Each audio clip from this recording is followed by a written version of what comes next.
Knowing your niche as a fashion designer in 2025 is very, very important.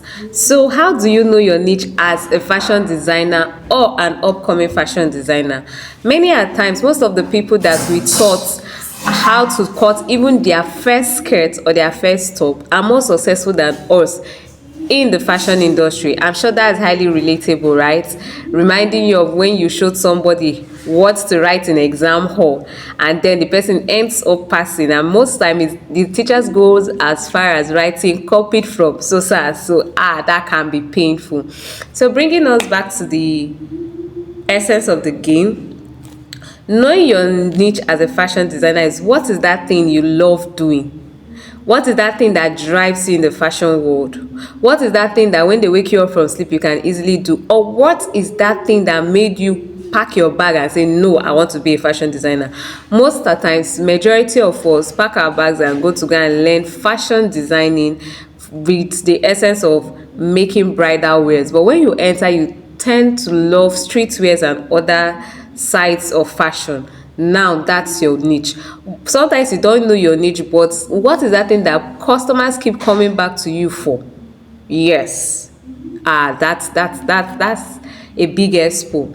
Oh, I want to make TM dresses. Oh, meet this person. I want to make casual and office wear. Meet this person. That's your niche. Sometimes your customers help you direct your attention to your niche. You might be thinking that your niche might be bridals, but your customers will tell you, oh, you're good at pants. And stick to that. That's your signature. That's your selling points.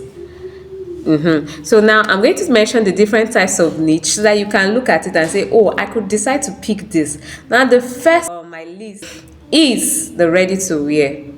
I don't even know what is wrong with Nigerian fashion designers, but there's one thing I've observed, that our ready to wear brands, 90% of them are into boo boo. They do us. Okay, please let me cut that. But maybe that's what they love doing. So boo boo is there for their ready to wear, but there are so many ready to wear. There are two piece and the rest. Then the next we'll be looking at is the bespoke and made to fashion. So for the bespoke clothing, that's the one that we are known for generally. Then we have the traditional and cultural fashion, traditional attire.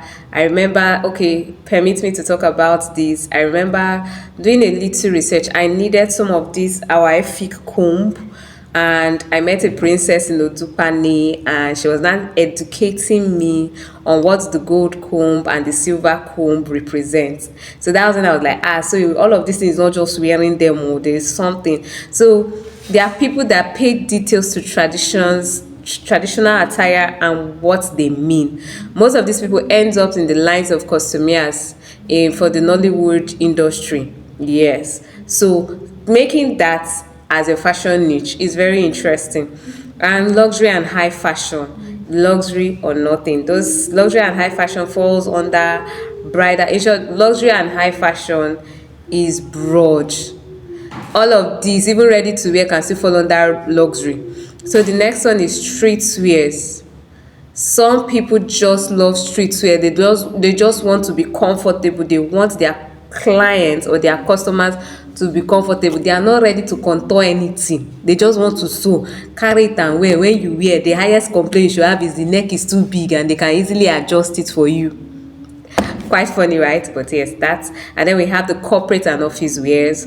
Then we have the modest fashion, modest wears. Mostly you find them in the deeper life and the Muslims. Then we have bridal and occasional wears. There are people that eat, they are working. When you see it, wow, they'll use stone and finish it. Their creativity is top notch in the fashion industry. Then we have the plus size fashion. There are people that just want to be making clothes for the plus size. Next, athleisure or sportswears. This lady, I just love her work. She's so detailed. She's not Nigerian. I can't remember her name or her brand at the moment, but her sportswears are unique. I am one person that is so body conscious, but then the way She takes her time creating those athleisure wears. I think I can even wear them because they are good. Then the next one is children fashion. Lastly, fashion accessories and footwear. So the fashion industry is broad. What you need to know is, what is that one thing that works for you in the fashion industry? To that effect, bye for now. My name is Atai Manelson, also known as Ati Nelson.